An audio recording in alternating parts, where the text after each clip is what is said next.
eyes. I can feel you watching in the night.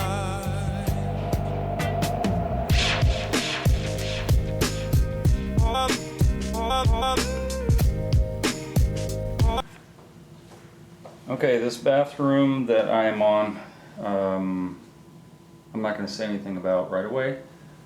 If there's other contractors, tilers, whatever, you can kind of have at it as I kind of do walk through.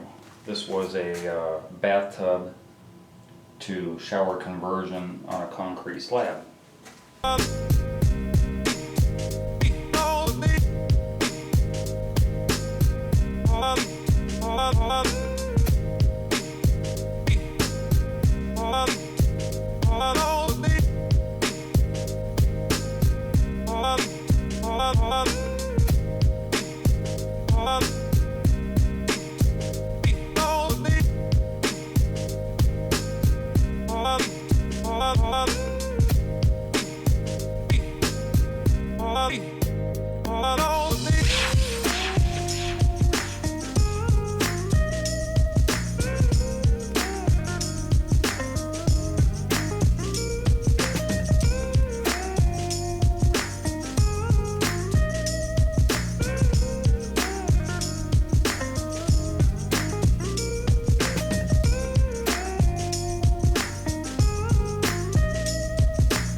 Okay, I'm going to try the best I can to catch everything that was done on here incorrectly, and as I've already done on the little bit that I showed before, I'm just trying to get other people to understand the things that are wrong in here.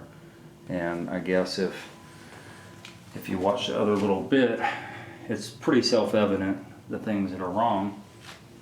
For those who don't know, this is for you.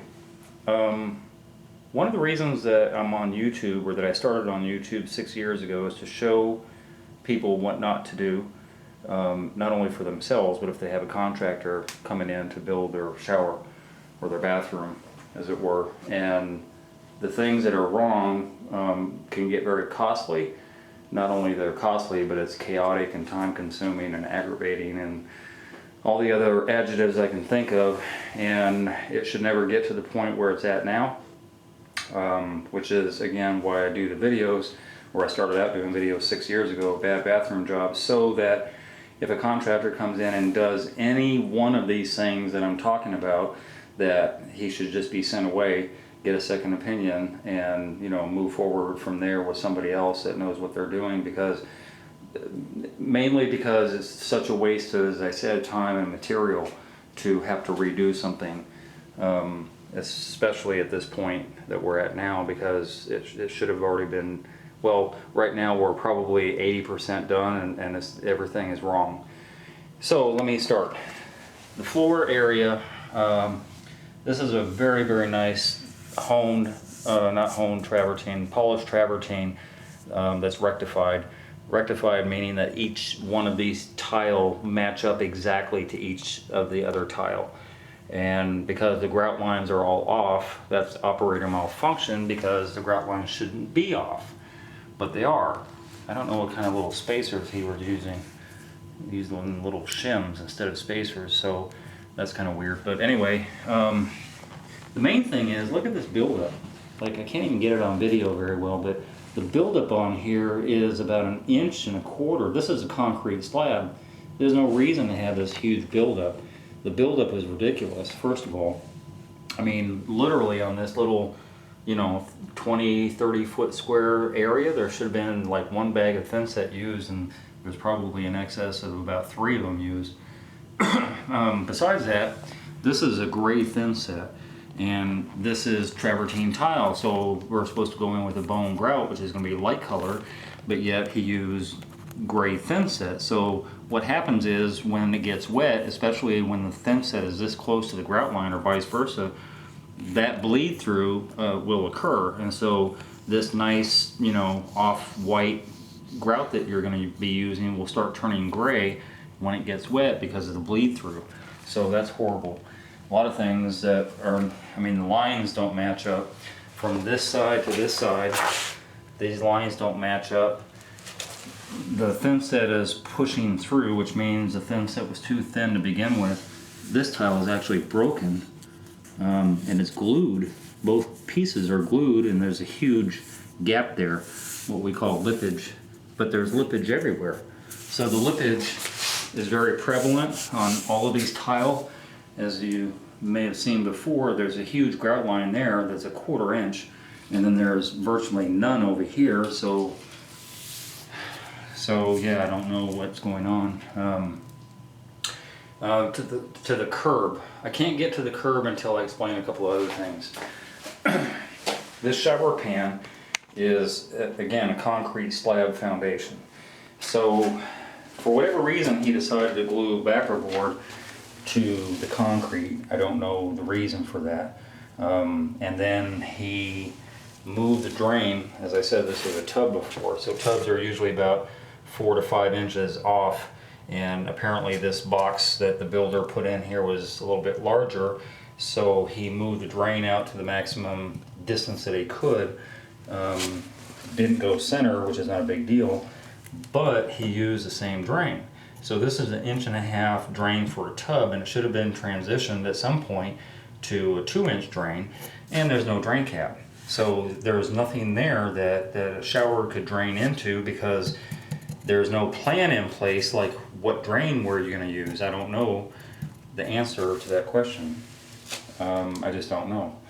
And then in addition to that, apparently there is no shower pan liner, because I guess he's claiming that the Durock and the concrete don't need a shower pan liner, which is not true. Look at it in there, like there's not even if he were, for some miracle reason, was able to get a drain cap in here, it's a bottomless pit down here. And so the proper way is to transition to a 2-inch drain, and then fill in that box, that open void, with concrete with the proper drain, and that was never done. And so inevitably, if the shower had been used, then there would have been a lot of water penetration into the backer board and into the concrete, and it would have transferred all different directions, including outside here where the tile is at, although it's incidental because the tile was done wrong. But still, had it been done right, you would have had water oozing up through your grout lines, and they would have stayed perpetually wet because your shower pan would have been perpetually wet. So besides not being there's no shower pan, the shower pan was never poured. So despite the fact that there's no pan liner, the pan was never poured itself before the tile started. So the way it would work normally is that you would put the shower pan, well, you know, I got to back up too many times. So the shower drain should have been set first, and there's no shower drain. It's not a proper shower drain. Then the pan liner goes down, it goes up to your blocking that you put between the studs. Then your wall board goes up, and it meets at your poured shower pan when it's dry, and then the tile goes on. So he just jumped the gun here and started putting tile on before the pan was poured.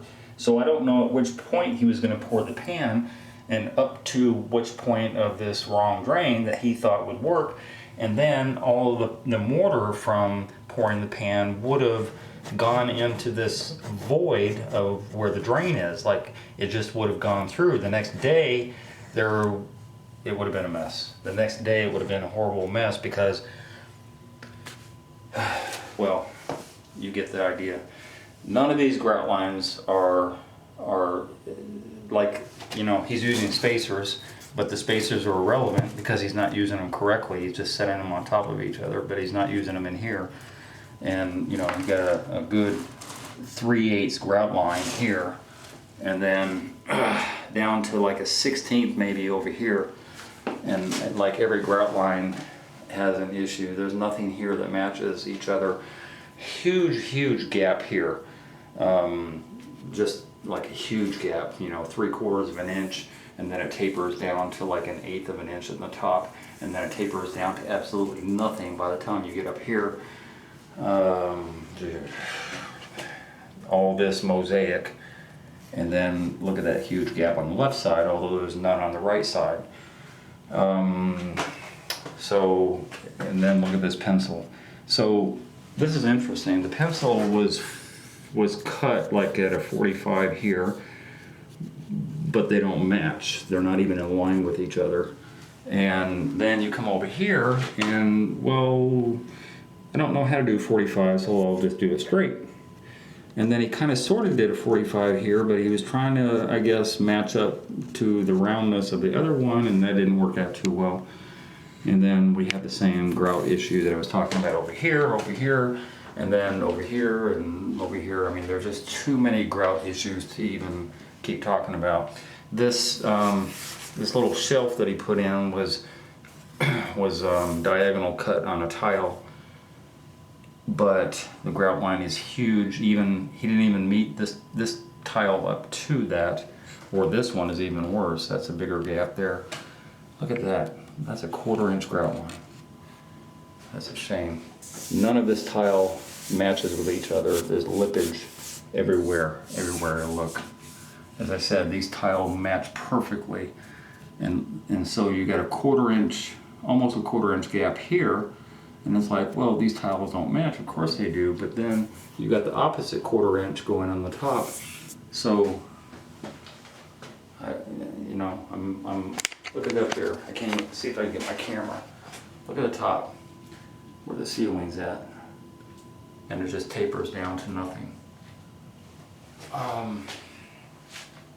So it's, as I said earlier on the video, it's self-evident all the mistakes.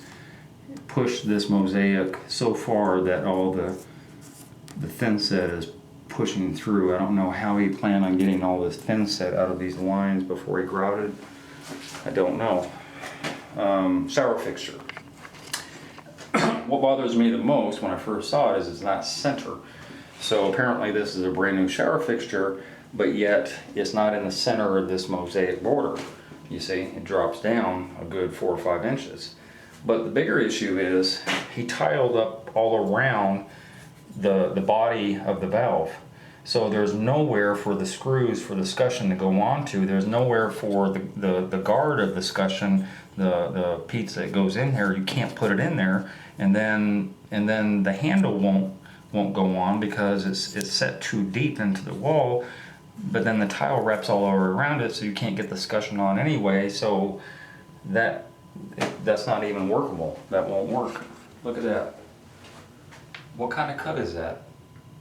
I'm not sure how he managed to mess that up, but the easiest thing for that is just, you know, a little diamond blade type of drill bit that we use to make a nice little circle, and he made some type of square there.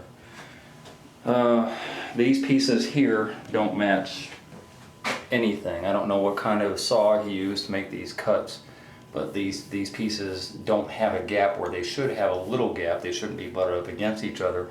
But look how close they are here, but they're not here. And then look over here, and you know, it's horrible.